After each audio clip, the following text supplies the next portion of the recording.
and we'll give you some direction as to how to participate. We're going to be talking about wood heating. We're going to be talking about upgrades, the impact of smoke. We're going to be talking about air filters. We're going to be talking about keeping our community fire-wise. So there's a lot of information coming your way. Stick around. I hope you enjoy it. Travis, all yours. All right, thank you, Kathy. Appreciate that, and just kind of want to welcome everybody here joining us this evening for tonight. I have a lot of good information to share with you all about Oakridge Air Program, which has been something we've been working on for a little while now, about a year. And as we move forward, we'll have more to sort of more impact or more presence in the community, as well as these programs really start to get going. But first and foremost, I want to talk a little bit about what Oakridge Air is. And it is a targeted airshed grant, which is basically a grant from the EPA to improve air quality in places across the country. Oakridge Air is one of those places, or Oakridge, I should say, is one of those places where we are receiving sort of support from the EPA to improve air quality here in the Oakridge community, Oakridge West for community. And there's many aspects to the Oakridge Air program. This here that you see on your screen is just sort of some of the things that we are doing with the Oakridge Air that involves homewood heating upgrades. There's a community firewood program helping to provide firewood to community members, a community and school education where we're helping to develop curriculum for the schools in the area, air filter aspect to the Oakridge Air program as well. We're putting air filters in schools to improve the air quality, the indoor air quality, as well as providing filters to residents in the Oakridge Westford area to improve air quality in those homes, which is after the September we had from Labor Day sort of into mid-September with the wildfire smoke. Those air filters are certainly a benefit, and we'll talk a lot about that and how you can participate that, as well as code enforcement. That's another aspect to the Oakridge Air program. So a very multifaceted sort of program that that we're putting on here. There's been a lot of work organizing these efforts and assembling everything. So essentially, who's paying for all of this work to be done in the Oakridge Westford area? Well, as I mentioned, it's a targeted airshed grant. So back in 2018, the Consolidated Appropriations Act, which was from Congress, essentially funded $40 million worth of grants for non-attainment areas across the country. And non-attainment basically just means a region where the air quality is not meeting federal standards. And so Oakridge is one of those areas, or was. We've seen quite a bit of improvement, and this work will help to improve the air quality even more.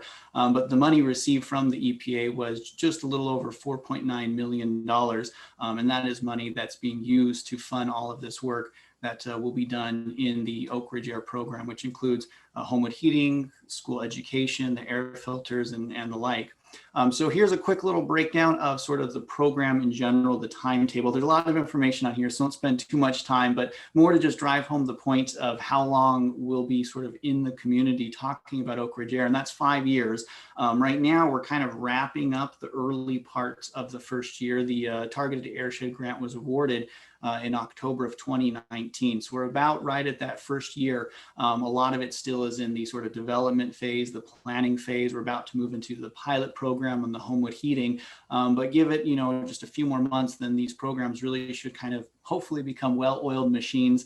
And what we're going to be talking about today is how you can participate in these programs and how you can receive the benefit from this work that's being done in the Oakridge and Westford area. And there are a lot of people that have been involved sort of helping to assemble these programs, and just here are sort of the logos for all of our partners that are participating on the Oakridge Air program.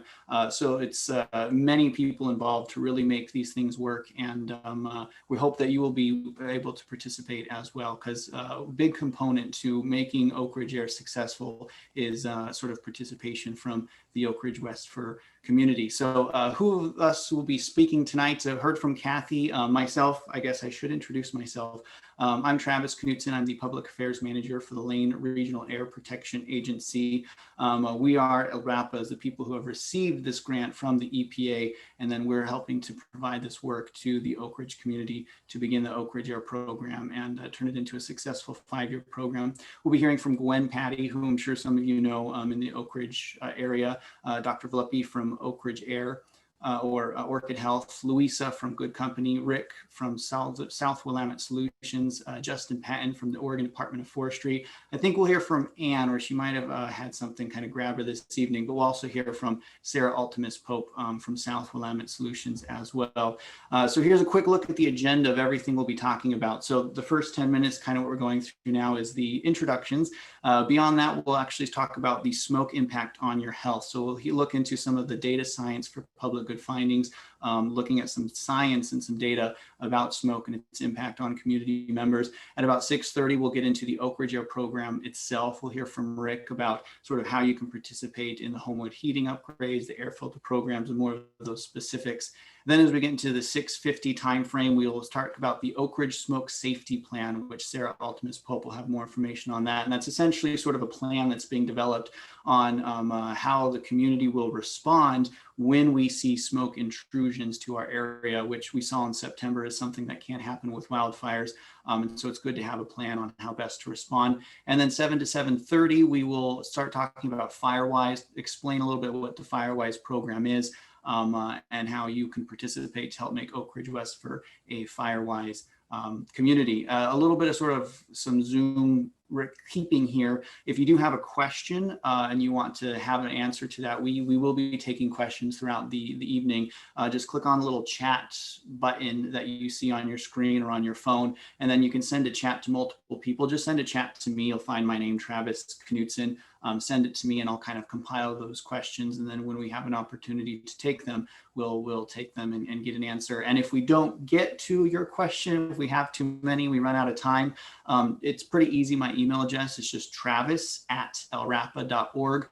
And you can send me an email and I'll be sure that we can find the answer or get the answer to the question that you may have. So that kind of concludes a little bit of the Oakridge Air or the introduction. We'll start to go into the health findings, and Gwen, I believe, is with us to sort of take over that part here. Gwen, let's see, you on there? I am here and I'll start my video.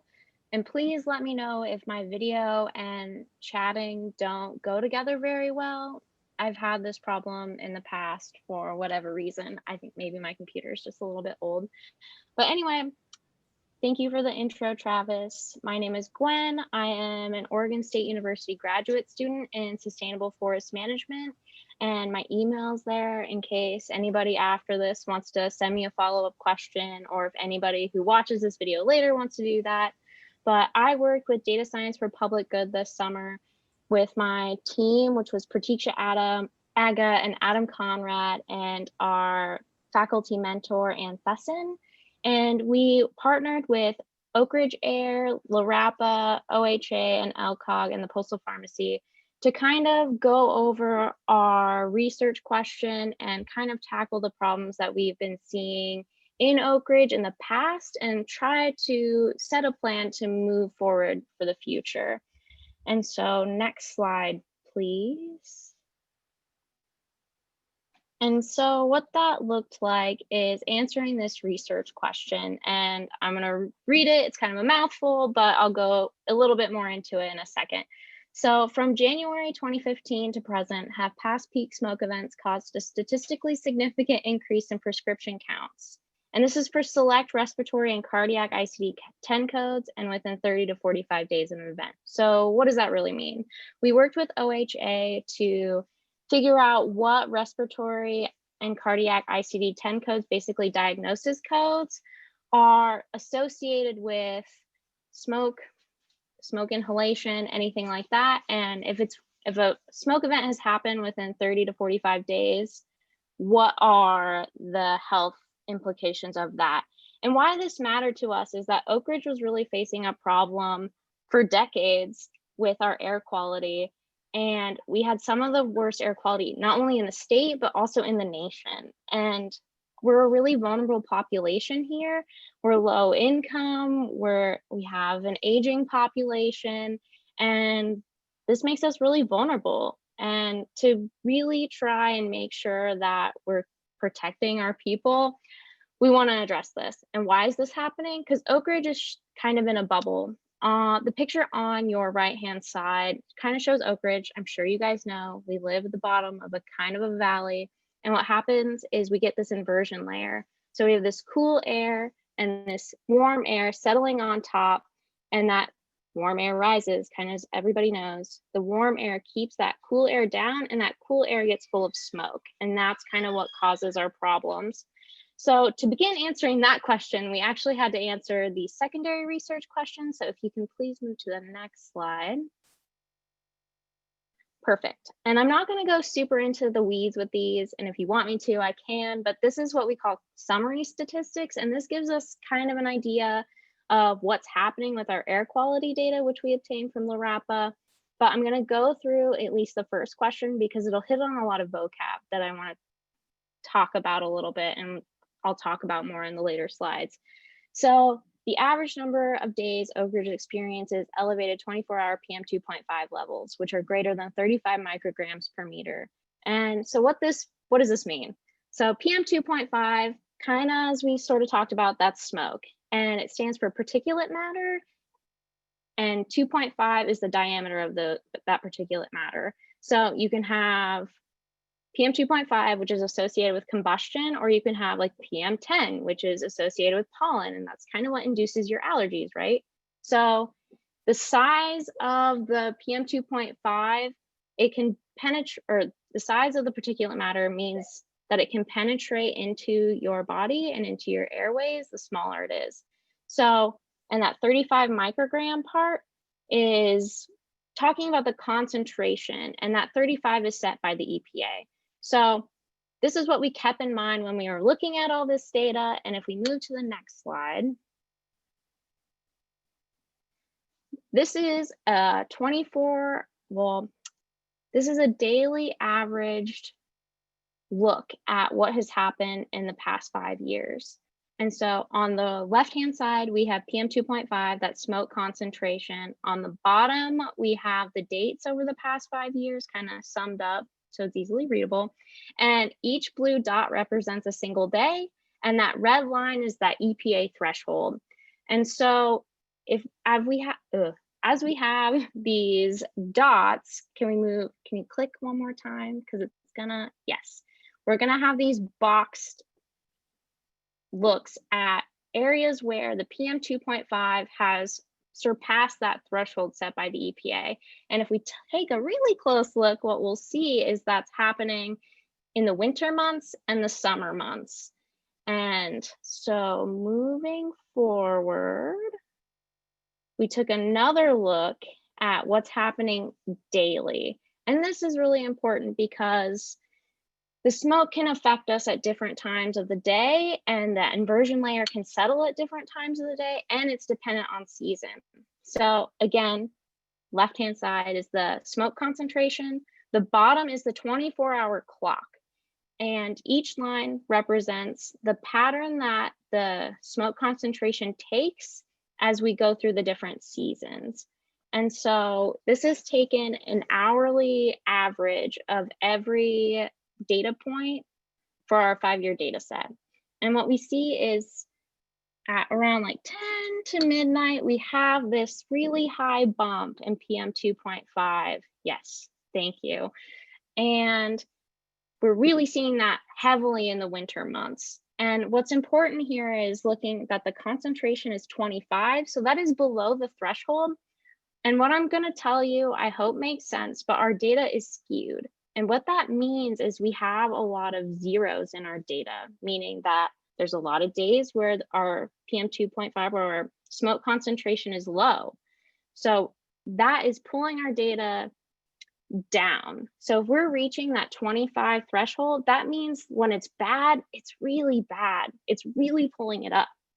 So if we want to do one more click, yeah, we can see that in the fall, which is in the orange, the green, which is spring, and summer, which is red, we really don't see it as extreme, except for the fall. We're kind of getting into that, and the summer, into the burning season. So that might be raising it a little bit. So moving on to the next slide. This is our first look that we had looking at prescription counts and PM 2.5 concentration. And I know this is kind of busy, so I'm going to break it down. On the left-hand side this time, we have the number of prescription fills, and those are represented by the gray bars. And each gray bar represents a single month. The bottom, we have the dates over our 5-year data set. And on the right-hand side, we have PM 2.5, smoke concentration. And this time the scale has been log transformed. And why we did that is just so the prescription counts and that the smoke concentration could kind of be at a similar level, which helps us humans visualize patterns that are happening. And the red line is really showing that visualization over time. And what I'm hoping that we can kind of point out, if we do one more click, is we have this spike in PM 2.5 at a given time period. And sorry about my dog. If we click one more time, we have this gray bar spike. And so what our statistics really want to get at is, are we seeing a pattern? And if we are seeing a pattern, what is this pattern? Because our eyes like to play tricks on us.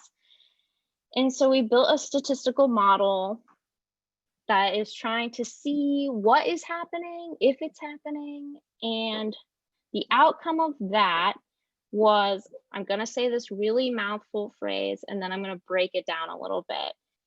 But this is like the scientific way.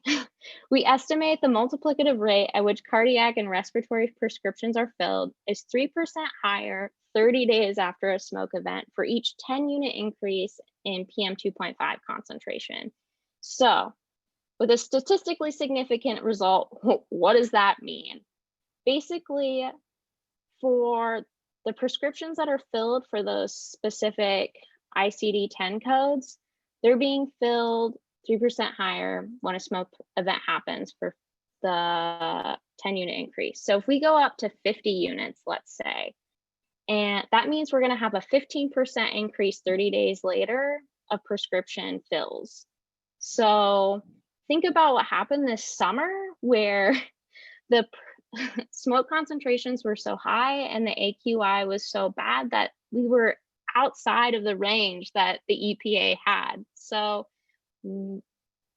I can't even really estimate what percentage the prescription counts are going to go up. And that is going to have a really huge impact also on other healthcare providers, because prescription counts are really kind of the end of the pipeline when it comes to healthcare that's being provided. There's a lot of I'm going to say in-house, but like in the doctor's office, remedies that are given for smoke.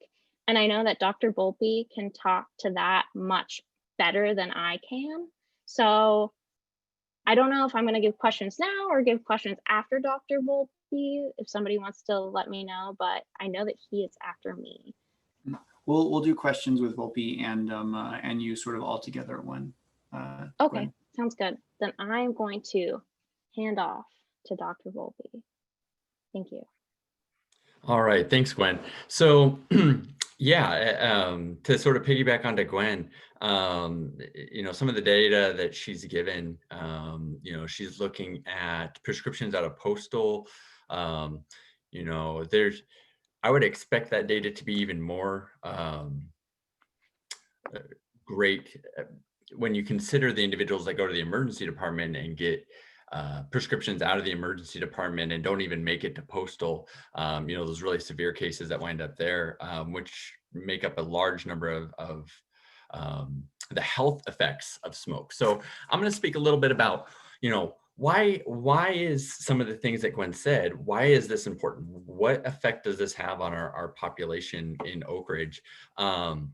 So up here we have our inhalable particulate matter. This is a measure of the PM25 over a 24-hour period. Shows over the last couple of years, about 2 decades plus, where we were and where we're at. The positive thing is that we've come down. The less than positive thing is that we still hover around that 35 microgram per square meter level. So why the 35 microgram per square liter? So a little bit, I'm going to back up a little bit and talk about the health effects. So we know smoke is bad for for chronic health conditions, in particular our cardiopulmonary health conditions. You know, it increases your risk of lung cancer, increases your risk of stroke, increases your risk of congestive heart disease, idiopathic heart disease, ischemic heart disease, COPD. When you look at WHO data, World Health Organization data, we know that it can account for, depending on the disease, on average, upwards of 1/3 of all disease as the primary cause. So the primary cause of 1/3 of COPD worldwide is environmental pollution, most commonly in the form of ozone and particulate matter, right? So most of my talk today is going to focus on particulate matter, but ozone is certainly another concern that we have when it comes to health effects. But particulate matter is a much easier thing to measure and to filter out, and is the focus of this program in particular. So with these chronic health conditions, there's been a number of studies that have sort of looked at what is the effect on morbidity and mortality. And when doctors say the words morbidity and mortality, morbidity means disease and mortality means death. So we know there's an increase in disease, that makes sense, but what's the effect on death? When we look at the individuals with cardiopulmonary disease, for every 10 microgram per square meter, 24-hour increase in particulate matter in the air. So if the level was right at 10, you would have a 0.5% daily increase in deaths. So every day there'd be 0.5% deaths. So if you had 200 deaths a day and air particulate matter was at 10, that means you could avoid one of those deaths by bringing it down to 0. So at 20, it'd be 1%. And at 30, 30 to 35, it'd be about 1.5%. So for every 100 deaths that happen in a day, one of those deaths is directly attributed to particulate matter in the air. So every 100 deaths that happen in Oakridge, we can attribute that to, based on the data that we've had in other studies, to the air particulate. It could have been avoided if we could keep air particulate low. Many of our population in Oakridge are Medicare recipients. And so some data has looked at specifically in the US at Medicare recipients and the effect of air pollution on them. There was a study that looked at all-cause mortality. So death from any reason. I mean, it could be crashing a car, it could be anything. And we found that for every 10 microgram per square meter PM 2.5 increase, there was a 7% all-cause mortality annually. So for every 10, there was a 7% increase. So if you have 100 deaths a year, which there's far more than 100 deaths a year, 7 of those deaths, from whatever reason, were directly attributed to air particulate. Now, if we're hovering around 30, that's a 21% of deaths can be avoided or minimized. The risk of that can be minimized. So how does air particulate affect the body? Like, why is it so bad? We know it affects the lungs and affects the heart and affects the blood vessels, but how does it do that? To break it down and get a little sciencey, this particulate matter gets into your lungs, and when it gets into your lungs, that's where it starts to do damage. We have these cells in our lungs called macrophages, and they try to clear out all the debris in our lung. Well, when it's doing that, it actually clears out some of the healthy tissue as well. Over a long enough period of time, that tissue breaks down. When that tissue breaks down, that's your actual lung tissue. Your lung tissue is going away. And that's what COPD is. When your lung tissue starts going away, you lose that elasticity in your lungs and they don't function quite as much because your body took out some of the healthy tissue along with the bad tissue. So after if the particulate makes it past the macrophages, it can get into the bloodstream where it can start to embed in the blood vessels and the heart and cause the same issue. These macrophages try to clear out the debris and then also take out healthy tissue with it. And then there's a secondary effect of you're now developing pulmonary disease. You have this decreased heart tissue. Your heart is having to work harder to pump blood through less tissue, the same volume of blood through less tissue. So it causes a strain on your heart. That's what we call pulmonary hypertension, can lead to congestive heart failure and ischemic heart disease as your heart's just not getting enough blood. So it just has all these cascading effects in the human body. And so this results in morbidity and mortality. So we start to get more disease as an increase in morbidity, and then the increased death that I spoke with earlier. And as a result, it costs the US literally not millions, not tens of millions, but billions of dollars a year. There are some estimates that in a given year, and these are old numbers, these are numbers from 2013, 2014, that direct health related costs to the US related to air pollution alone, and that does include ozone, but ozone in particulate matter, is $6.5 billion. That's a huge cost, and that's only due to air quality issues. So this is a high yield issue in that if you can decrease environmental allergens, environmental smoke, that sort of thing, you can decrease costs, not just morbidity and mortality, but costs, as well as life years. You'll often hear doctors talk about life years. It's a way to standardize how long somebody lives into identifiable chunks so that you can compare groups of people. And when people lose life years, that's years that they're not with their family. That's years of income lost for a family. Those often result in expenses for the family. The reasons for the life year losses often result in costs for families and individuals. So these can just have all kinds of cascading health effects outside of the direct effects that Oakridge has, or air particulate has on Oakridge. We live in this beautiful place, Oakridge, but it's sort of a double-edged sword. But the reasons it's beautiful are also the reasons that we have these inversions and health issues.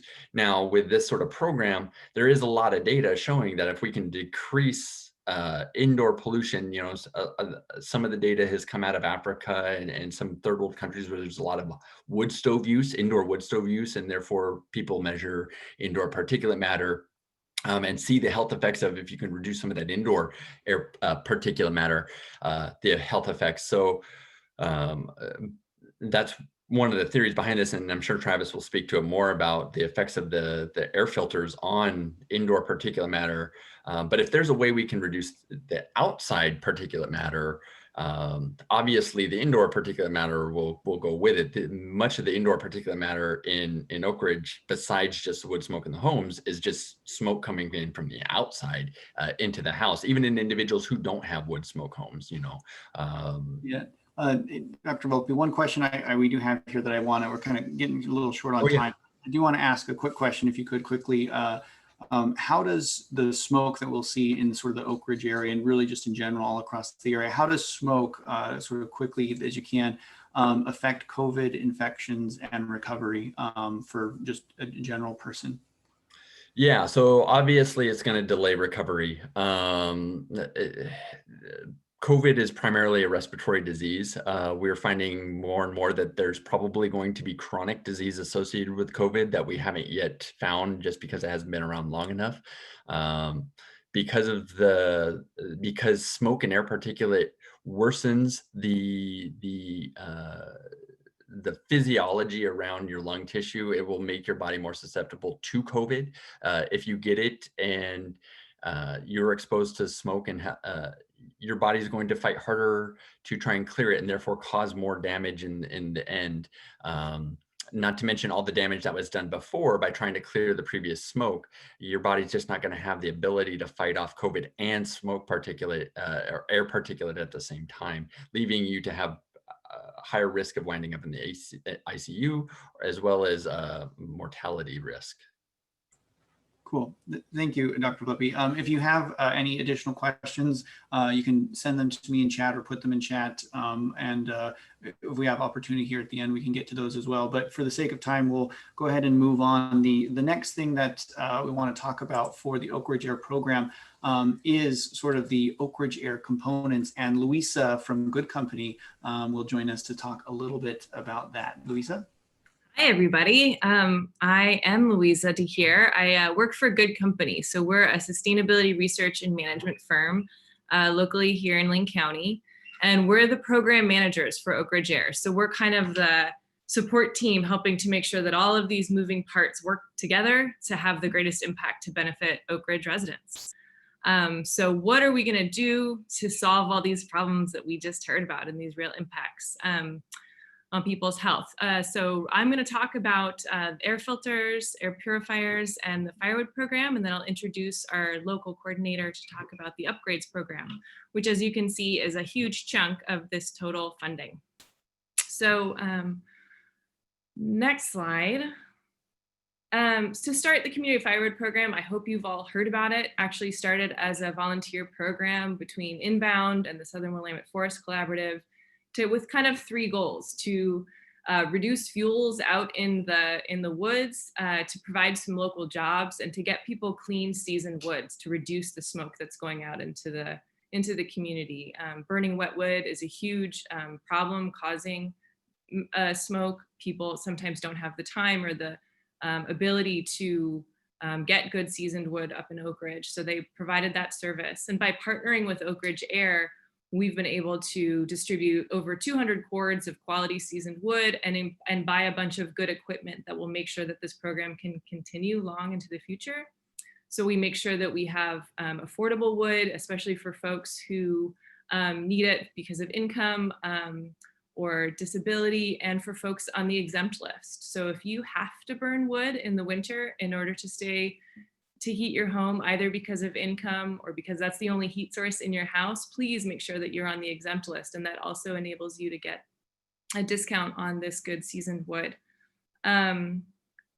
The other things that we think about when this season's coming on and the nights are cold is making sure that your flue is cleaned out. You can rent a chimney sweeper from the fire department up in Oakridge, just ask.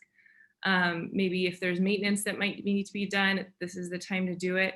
And make sure your wood's covered for the winter so it doesn't get wet once you get it. This program will continue probably after the program's over, just because it's set up and ready to go. So now it's just kind of running, and that's really exciting for the community to have that service. Now we can go on and talk about air filters. So the term air filter is often interplayed with air purifier. They often basically mean the same thing. I'm gonna say air purifier, but really they really are the same thing.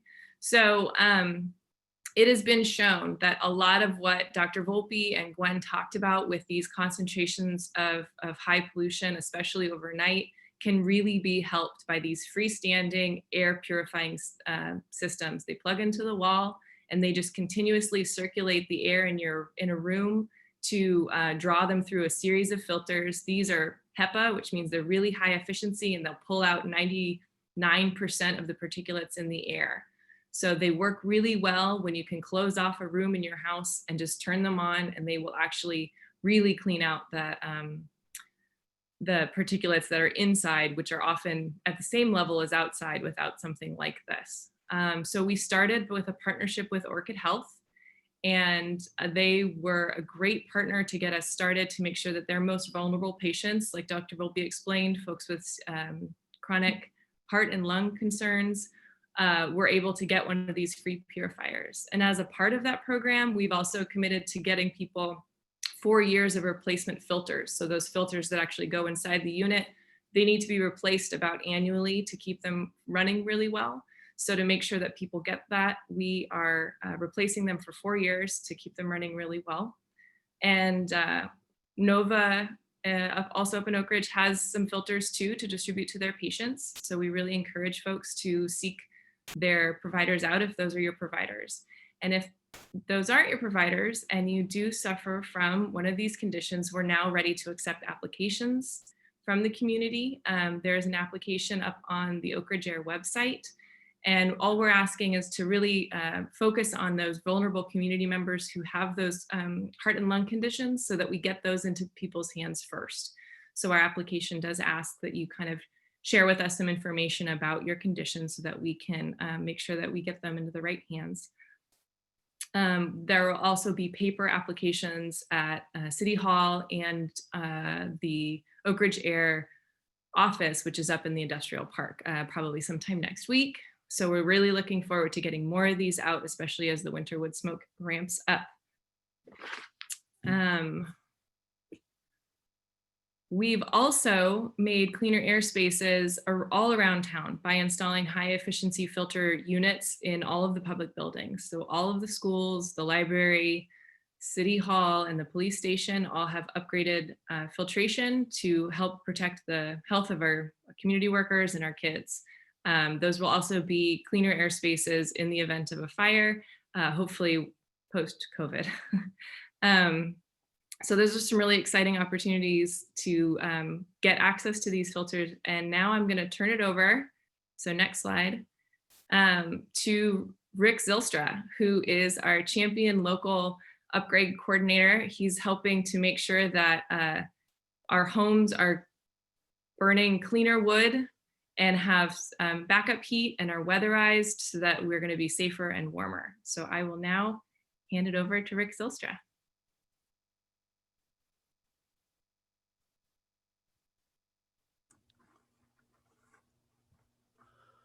Next slide, please. Alrighty. Yeah, my name is Rick Zylstra. I will be the project coordinator for the home heating upgrades. The primary goal for home heating upgrades are to get the most polluted stoves permanently out of the community. These are stoves that are old and poorly designed for efficiency, which means they create more smoke. Secondary goal is to provide efficient electric heat as a secondary source, such as ductless heat pumps, as well as weatherizations to homes who need it. Next slide, please. We anticipate selecting several homes to participate in a pilot project. This pilot will create the way that we can ensure we have a smooth process in place. During the pilot project, we are prioritizing homes with wood heat only, with an emphasis on uncertified wood stoves. As the program develops, we will look at other scoring factors such as health and income needs, homes with certified wood stoves that are older than 20 years, as well as wood stoves in homes paired with other sources of home heating. Next slide. For the pilot phase of the program, we will be asking individuals from the City of Oakridge exempt list to participate in the pilot. We are looking for the exempt list, the homes that are on the exempt list that have been on the list for numbers of years. We have wood heat only have wood heat as an option, and also have participated in the inspections that were requested for the program. Using the number of years along with participation in inspections, we will gather a list of potential participants, and we will contact those selected residents to verify that there have been no changes in their heating options. We hope to find as many non-certified wood stoves as possible, and at that time we'll need photo verification of the wood stoves in question to help us find those uncertified wood stoves. Using this process, we anticipate selecting 10 to 15 homes for the pilot. Next slide, please. As the program progresses and we enter the community-wide phase, we will begin to accept applications from residents in the community who are interested. We will look at many factors to prioritize homes using the money available, such as health and income needs, homes with uncertified wood stoves that are older than 25 years, homes within the lower lying elevations of Oakridge, as well as homes with stoves and other sources of heat that are also polluting or too expensive to run. During the community-wide phase, we anticipate using a scoring matrix that will be determined by a number of factors, such as proximity to the hotspot of the worst air quality. During the wintertime weather inversions, the wood smoke settles in the lower lying elevations. Essentially, that will be creating the hotspots of poor air quality. Along with sole source heating, another criteria will be the type of heating device and the emissions associated with it. An uncertified stove will score higher when compared to a cleaner burning certified stove. Another criteria is using the information gathered from the air quality and health outcome studies. We will also apply criteria to the applications based on health-related concerns pertaining to wood smoke. Finally, income will be an additional factor to the scoring. We will be using existing low-income qualifiers such as HUD or SNAP, low-income limits. From this criteria, each application will receive a score. The applications with the highest score will be placed at the top of the list, and we will work down from there, serving those that score higher on the list first. Next slide, please. As the pilot is finished and we enter the community-wide phase, we will be taking applications for those receiving upgrades. Homes that qualify for the program will start the upgrading process by first receiving an energy audit from the home assessments by a professional energy auditing team. After the auditors do an assessment of the needs of the home, we will connect the homeowners with contractors to choose from for the completion of the upgrades. Once the contractors have completed their work, the energy auditor will once again make an assessment of the home to ensure the work provided was sufficient and completed correctly, leading to a safer and more energy efficient home. And now we have time for questions. Yeah, Rick, and I actually do have a question. This one comes from Deborah and says, a question for Rick. Will those of us on Leduc Road, 3 miles west of the city, be able to get into the heat pump program? Our smoke affects the city as well out there, as they understand. So that's the question for you out on Leduc Road. Are they eligible to participate as well? Yes, Leduc Road is within the Oakridge airshed. And the targeted airshed grant is for the Oakridge airshed. So the short of that answer is yes. Okay, cool. Another question I have too is who will be kind of hired for the home upgrades, and will they be local? As far as the contractors are concerned, is that the question? Yeah. Mm-hmm. Yes. So perfect. So we're putting together a list of contractors that from most of the work pertaining to HVAC or electric heat pumps, we are using a list of contractors who have previously worked for similar programs. For the wood stove installations, we are trying to put together a program that will help ensure local contractors for that work. That one is still being put together, but for the HVAC, unfortunately, local contractors, we don't have a lot of those. We are hoping to get more of our local contractors in with the wood stoves and the weatherizations. So while that is to answer the first part of that question, the homeowners will have a list of contractors to choose from. And the second part is we are trying our best to get local contractors to the top of those lists for the homeowners to choose from. Awesome. And then there's another question that just showed up too. Someone is curious what the cost will be to homeowners for sort of the whether it's the home change out or the ductless heat pump or the weatherization. What's that cost to homeowners? Well, that cost to homeowners, part of this program is to provide those for free. We are in discussions while there is no final decision yet, but if a homeowner wants to go above and beyond, then maybe they could chip in. But no, the whole program is to provide those services. So someone who just just getting their stove change out or the ductless heat pump or some immediate weatherization, that's no cost to them. Right. Awesome. Cool. And then one last question. Oh, go ahead. So real quick, there are caps on the limits of spending though. I mean, well, yes, I would like to say yes, but there are caps, which everybody has to understand that, we can't spend an excessive amount on one home. So Gotcha. Sorry to interrupt. No, that's okay. And then kind of the last question here, unless another one comes down the line, is what if I don't have a wood stove for heating? Can I still participate? I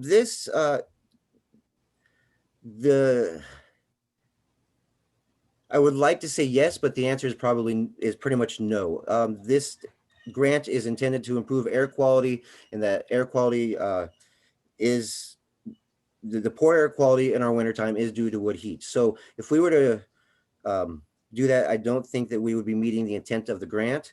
But maybe if we find everything and have money left over, that would be a discussion for then.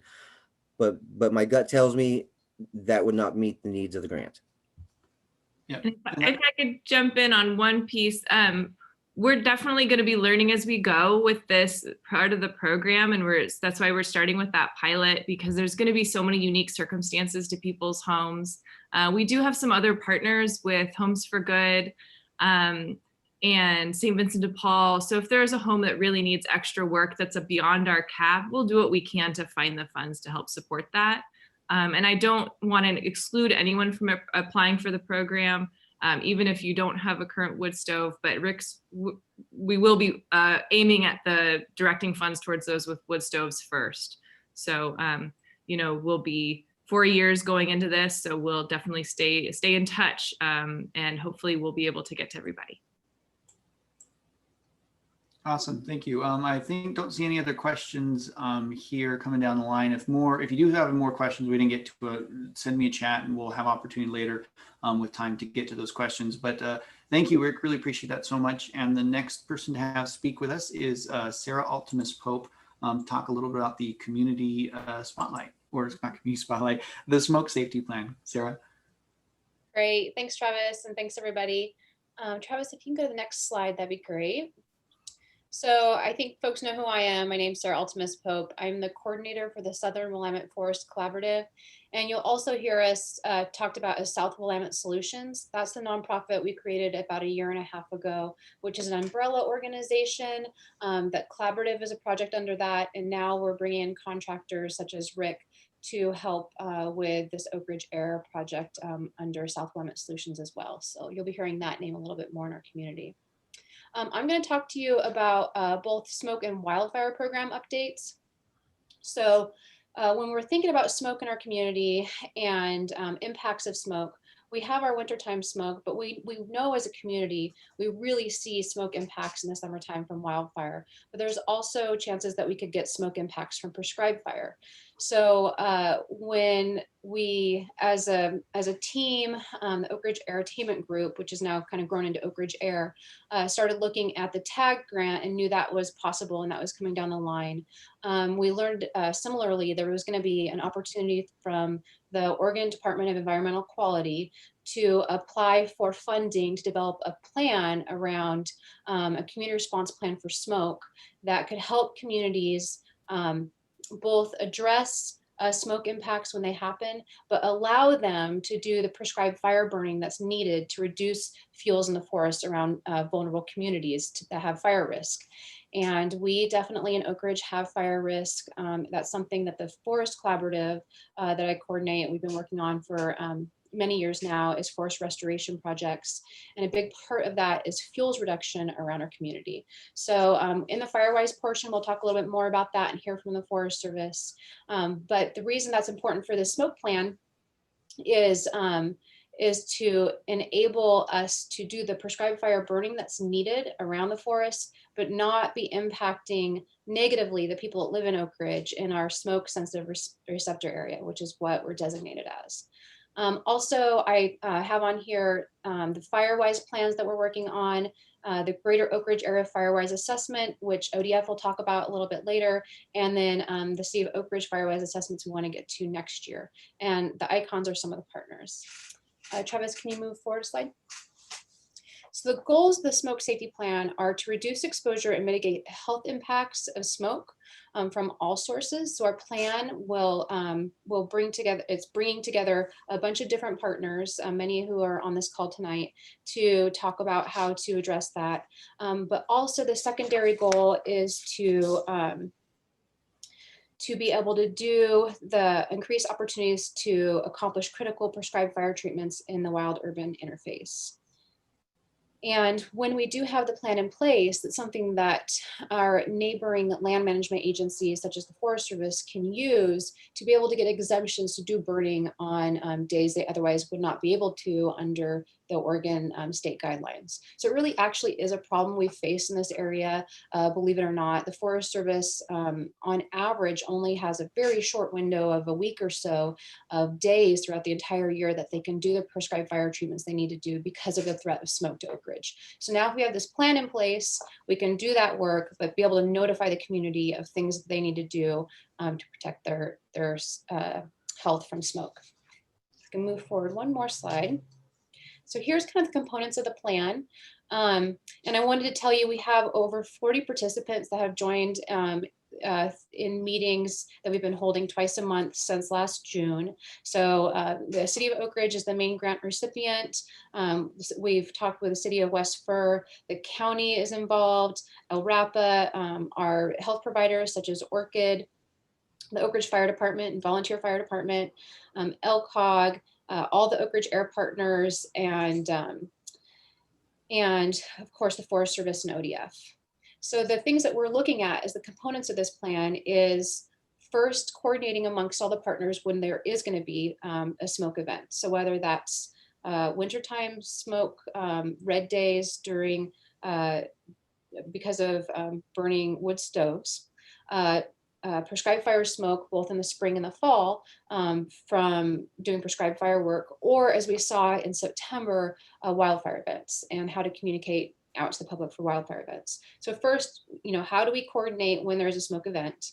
Second, what are the things that we need to tell the public? What do they need to know about what to expect from smoke and when it's happening? And then third, what are the responses? So the response can be just information such as turn on your filters, shut your windows. These are the times you shouldn't go outside. And also one of the things we're gonna be working on is smoke better air spaces. So cleaner air spaces such as the library, and eventually we're hoping to be able to work with the high school to have safer air spaces that people can go to in those more critical events such as the wildfires that we saw last month. So we're answering all these questions, will be part of this larger plan, but why we wanted to talk to you about it tonight is to let you know that this planning is going on. It is open to the public. If anybody is interested in joining these meetings, they're online, or you can call in by phone. Public's more than welcome to. And then second, if we can go to the next slide. Just wanted to give you the heads up that we're still in the drafting process of this plan, but we'll have a draft out probably towards the end of the year, and the community will have a chance to look at that and give feedback. And then we're hoping to finalize this plan by 2021. So I have up there my contact information, that phone number, the 782-3244, that's the Oakridge phone number, comes here to the office. You can reach both me and Rick on that number, as well as my email. So feel free to reach out if you're interested in any of this work. And I think next slide. And this is where we're going to transition to talk more about Firewise, but since we have some extra time, I might hand it back over to Travis, see if we have any questions. Yeah, I don't have any questions that have come down the line, but so a little bit of cleanup here, or just sort of clarification for people. So we're going to have some breakout groups. If you have additional questions for Gwen or Dr. Bluppy or for Orchid Health, and you want to ask additional questions on sort of the health aspect of smoke, we can put you in a special group or room with them. If you have more questions that you'd like to ask for Rick or Louisa, Kathy, as far as the Oakridge program is concerned specifically, and what about in this particular situation for my home, am I included, questions like that, we can put you in a breakout room with them. And if you don't really have necessarily any sort of preference for one way or the other, you can just kind of stay right there, and we'll start to get into the Firewise discussion to tell you a little bit about what that is and how Oakridge can participate or start to become a bit of a Firewise program. So if you would like to join one of these breakout groups, send me a sort of message on chat letting me know which one you want to go, if you want to go to the smoke and health aspect or the Oakridge Air Q&A, and then I can sort of direct you into either of those breakout rooms. Otherwise, just kind of hold tight, and we'll start talking about Firewise. So Sarah, I think you had some, you were going to do some little bit of sharing your screen here, and I can start directing people out to the breakout rooms. Okay, that'd be great. Switching to my screen now. Okay. Stop the sharing there. And yeah, so just send a chat to me if you'd like to go one way or the other, and I will set you up into those breakout rooms. Okay, bear with me with this not elegant transition, everybody. And hopefully you're seeing the slides there. So again, back to this slide, this is what we're going to talk about over this next portion of the meeting, and then also be available to answer questions about Firewise. But to give you a little bit of a frame up, we're going to hand it over to the Forest Service first to talk about some of the fuel reduction work they've been doing around Oakridge. Then I'll talk a little bit about intro to Firewise, and then hand it over to ODF, and ODF will talk about the Firewise program and the assessments that we're doing in the area. This part of the meeting, we're going to be a little more casual, so feel free to throw up questions in the chat box, and we can try and take those as we go. We probably have about total 10 to 15 minutes of presentation stuff, so we've left time for question and answer. So I'm going to hand it over now to Anne, and Anne, just let me know if you want me to advance the slide.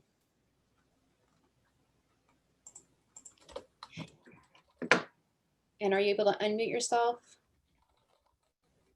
Oh, Ann might have came in as a I'll need to, or can we make her a co-host? Yes. Let me find her real quick and I will do that. Right. Can you hear me? Yeah, there we go. Hi, everyone. My name is Ann Trapanese. I'm a fuels planner for the Middle Fork District here in Oakridge. I'm coming to you from the Cameron Peak Fire in Colorado. So bear with me if I'm a little scattered. So starting with this first slide, and I think I first should say what a fuels planner does, just like it sounds. So I plan fuels treatments in conjunction with other activities like timber harvest on the district. So this first slide talks about the fires we've had around Oakridge and West Spur that are 50 acres or larger since 1945 to 2017. And there's obviously quite a few. I'm sure a lot of you folks have experienced the impacts of those over the years. So this is just sort of showing why you would want to become a Firewise community, why this is a concern for folks that live in Oakridge or West Spur. Can you move to the next slide, please?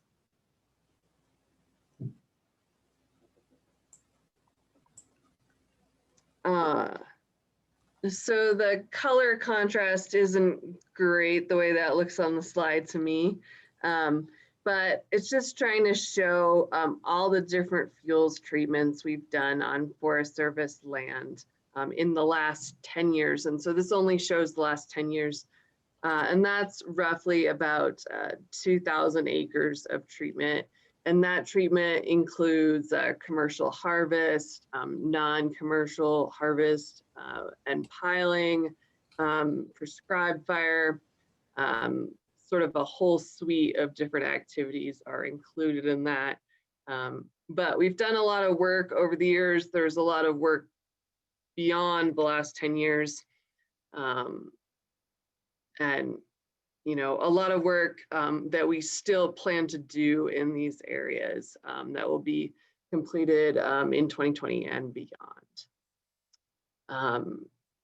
Can we move to the next slide?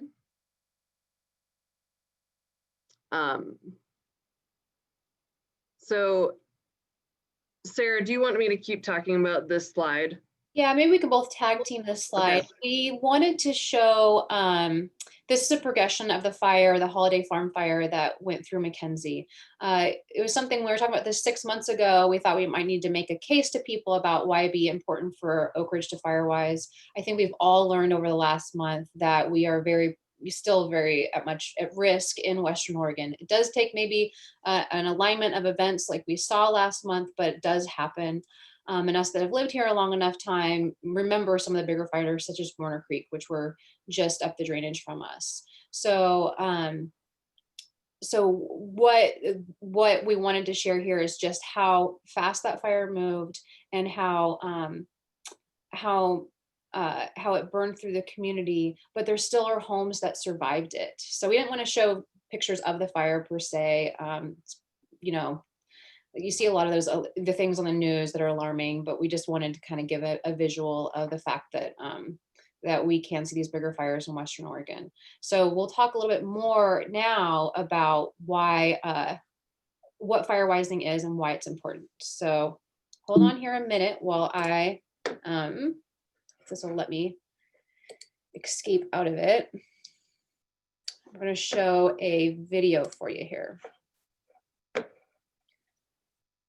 Okay, so we're just going to show the first 3 minutes of this video. We figured it'd be better than more PowerPoints because you guys have seen a lot of slides tonight. So this is a success story in Durango, Colorado from Firewise work that a community did and a fire that they were able to stop near their neighborhood. Sorry that it's embedded. We were not able to get it out of the website. So this is on the Firewise website, which I'll talk about a little bit more here in a minute.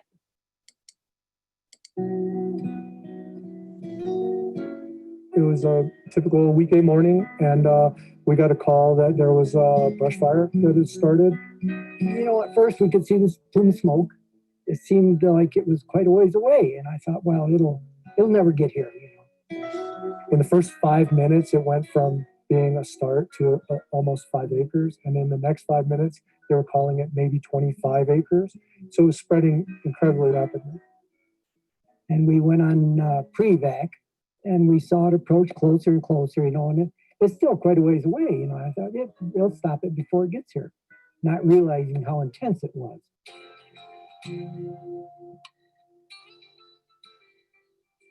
And I said to him, Falls Creek is an area that we can stop this fire at.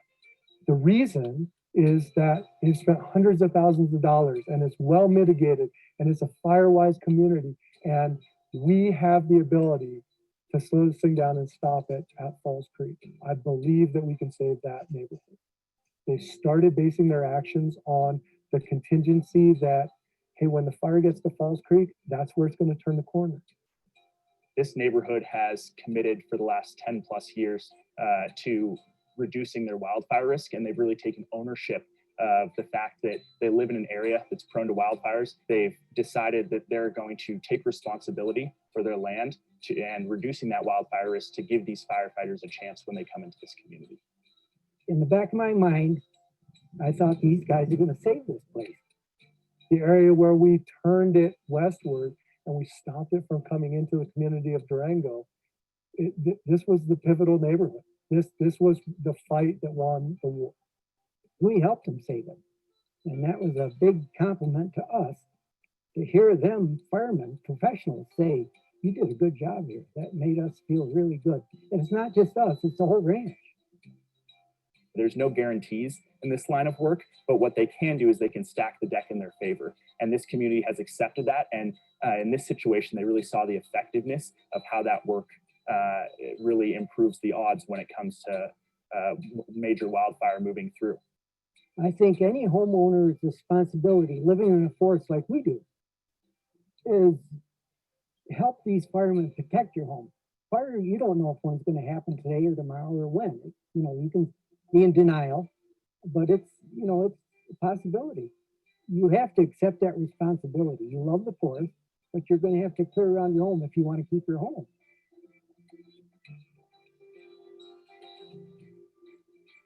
Sometimes you make your own luck. And I think that's what we did. We were very fortunate to have the people, the fire resources here available for us, but it's nice to know that we helped them defend our house. Protect.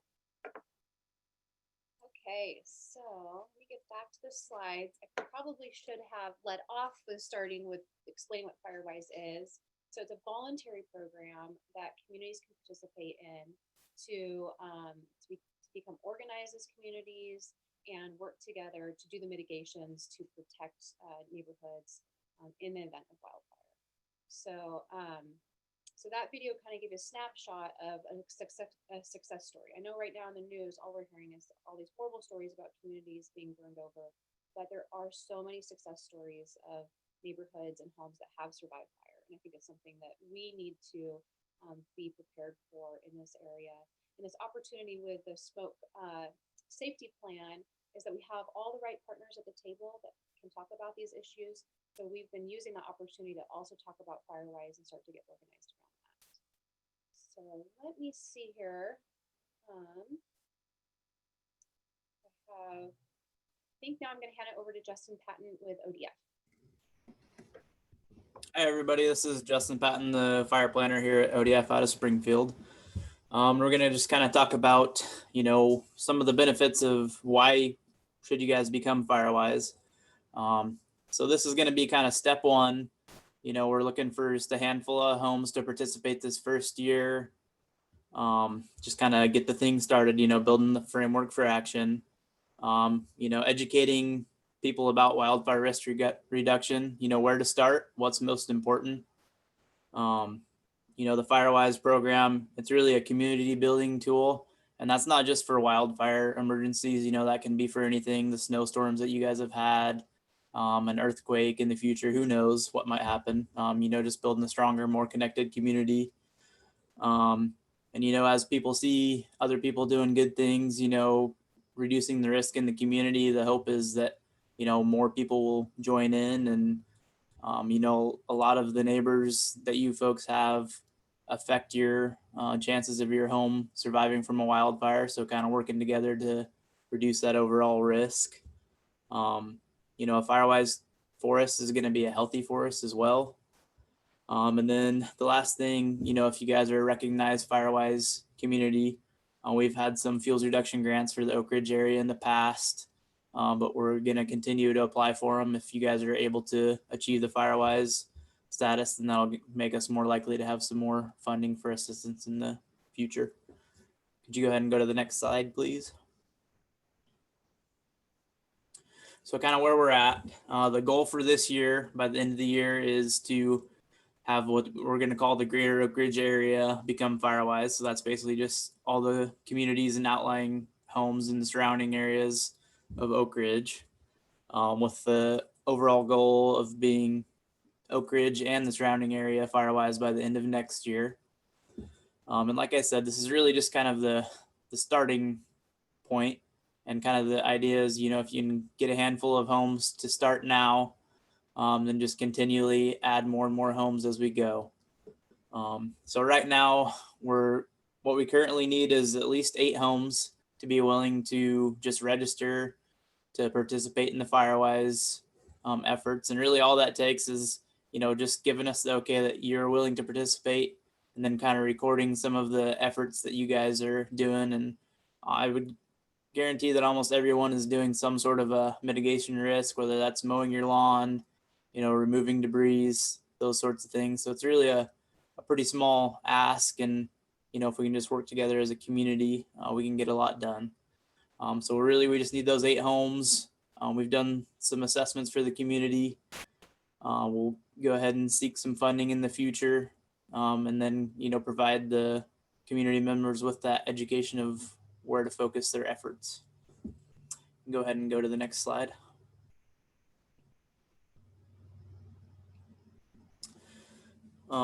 So that's really, we're just kind of going to give the quick snapshot there. If you guys are willing to participate, you can go onto the Oakridge Air website, oakridgeair.org/firewise, and that's where you'll find the area to register your home. Looks like we skipped a slide. So you want to go back to the community assessment slides there? Yeah, so these are kind of the community areas broken down to more functional areas. And so as you can kind of see, the Airport Road community was the only community that was at a moderate or lower. And that's not to say that, houses in these areas may have defensible space, may not. This isn't an all-inclusive thing. It's just kind of an overall snapshot of the communities. But with all the communities being either high or extreme risk, what that means is in the event of a large fire interfacing the city, the outcome is not going to be good. The high risk, you're likely to lose, many structures. And in cases of the extreme danger, you're likely to lose, potentially the majority of the structures in a community. So the risk there could be pretty catastrophic. Yeah, I wanted to share these assessments with you guys so you could see, and this is just the outlying areas, the risk that we're seeing in the outlying areas. And believe it or not, internal to Oakridge, when we get to it, we got some areas in Oakridge that are really high risk too.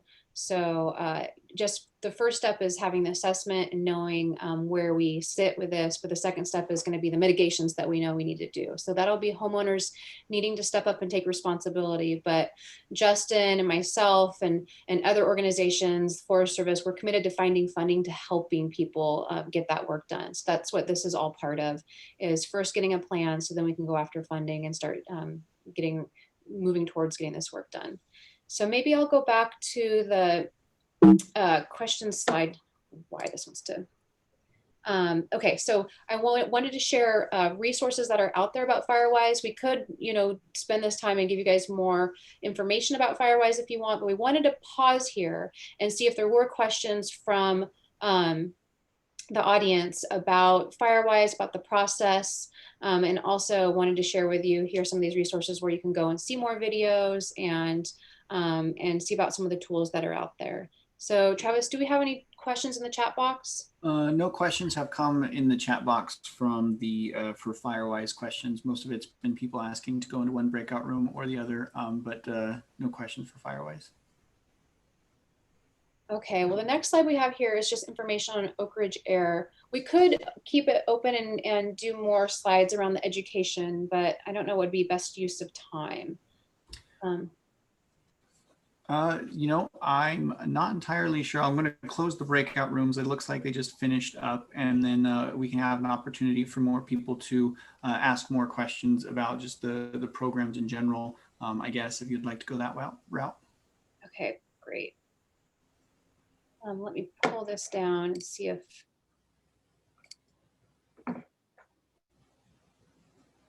Here we go, more info.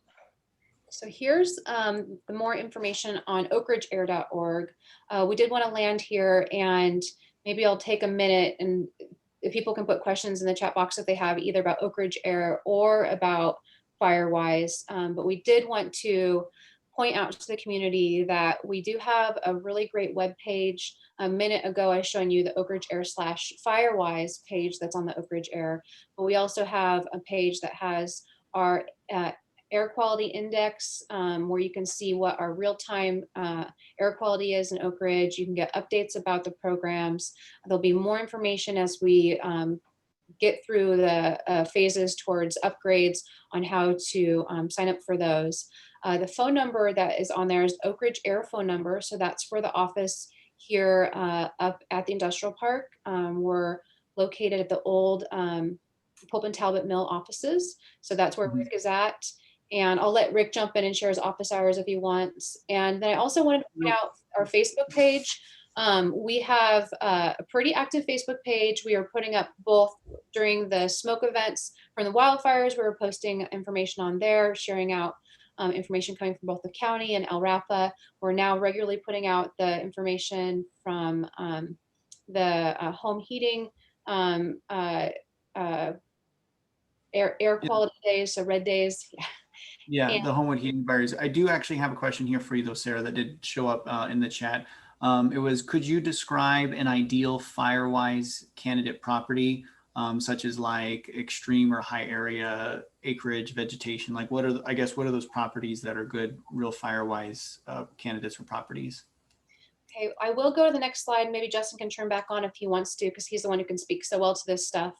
But really what you do want to do is make sure that your home has at least 30 feet around it cleared of material that's ladder fuels that could either burn the material around your house or get into your home. So Justin, do you want to talk to some of this?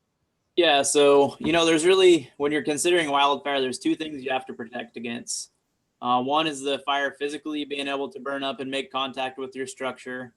And the other thing that sometimes is often overlooked is the fire brands or embers that are driven from the winds in the fire. And, you know, you can have a pretty good fuel break around your house, but you could potentially have a fire burning, you know, in the case of the Holiday Farm fire, we were picking up spot fires up to 2 miles out in front of the fire, which that's, you know, as extreme as it gets, but that, you know, with the surrounding forests of Oakridge, that could pretty well expose any homes in the community to those embers. And the things you got to look out there, you know, the stuff really close to the house, removing the fine fuels in the roofs, your gutters. Sarah, you kind of mentioned that first 30 feet around the home is critical. And also, you know, probably the most important area is that first 5 feet. You know, people love to have plants and stuff around their homes. And that's great, but you need to keep them maintained. You know, we like to see green things in there, if at all possible, in that first 3 feet next to the home. If you can have something non-flammable, such as rock or bare soil instead of bark mulch, that's ideal. And then there's some other things to consider, more like urban fuels, you know, patio furniture, rugs that are made of any sort of petroleum products. Those are going to ignite more easily than any sort of natural fuels. So that's the basics. And We don't currently have any funding for our fuels reduction in the Oakridge area, but I'm always more than happy to, talk to people one-on-one, or if people are really interested, I can come out and take a look and do an assessment on the home and give pointers. And I can, I'll put my information in the chat just in case anyone wants it. And I did notice today when I was pulling some stuff up, the Lane County Firewise program is eligible to homes that are outside the Oakridge city limits. And I know that we have been successful in the past with some of the homeowners in the High Prairie getting some of those fundings, but there's a whole host of things that can help with. And I think I will hit upon again how much it can help us if you take the survey. I'll go back to it here. So this is a link here that's not going to help you. Maybe someone can drop it in the chat box. Grace, if you can do that. And it is also on the Oakridge Air Facebook page, the website, and the collaborative Facebook page. We've been putting it out. But this survey will help. It'll just ask you how many hours a year in the past year have you done yard work or maintenance or firewise your property. And if we can get 1 volunteer hour per every home in our assessment areas, so for greater Oakridge area, it's about 440 homes, 1 volunteer hour, then we can at least start to call ourselves a firewise community. And we'll have to do that every year. So that's how you can help us as homeowners. And then there'll also be a question on there of whether or not you want to sign up to pledge to be a firewise home. Doesn't mean you have to be perfect. It means you want to work towards becoming firewise. And as long as we have 8 homes per neighborhood, that's enough to anchor us as a firewise community and continue to do that work. Any other questions come up, Travis? No, but lots of good links in the chat that Grace has put in there. I also had a question that was earlier in the evening that I'll just sort of mention here. Someone asked if these slides would be available on the Oakridge Air website, and they're not on there right now, but we will definitely get these slides available on the website for people to look and use as a resource. But no real additional chats coming down, and the breakout rooms look like they concluded and they're back with us. So that was kind of the whole agenda, and 7:18, so a couple minutes early. If anybody has a question that they'd like to ask, this is the opportunity to put it in the chat and we can address it, whatever it may be, from Firewise to the smoke safety plan to the Oakridge Air program. Put it in the chat box real quick and we can answer that. But otherwise, that will sort of be the community meeting here this evening. And we appreciate sort of everybody who took the time out of their evening to find out more about the Oakridge Air program and all the work that's being done from our local partners to really kind of get the Oakridge Air program off the ground and running, as well as making sort of Oakridge more defensible against wildfires, because as we're seeing, wildfires are certainly a reality for the Pacific Northwest and Oregon.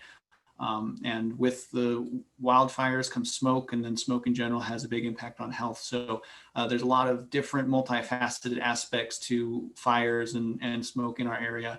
And all the work here is a goal to just keep our community sort of safe and protect our health and to protect our property. So we appreciate you taking the time out of your evening and joining us this evening, and certainly we'll interact with all of you over the next 5 years. The Oakridge Air program continues.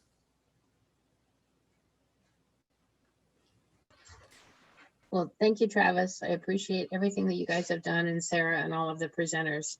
And thank everybody that, including my dog, who likes the program. So with that, good night, everybody.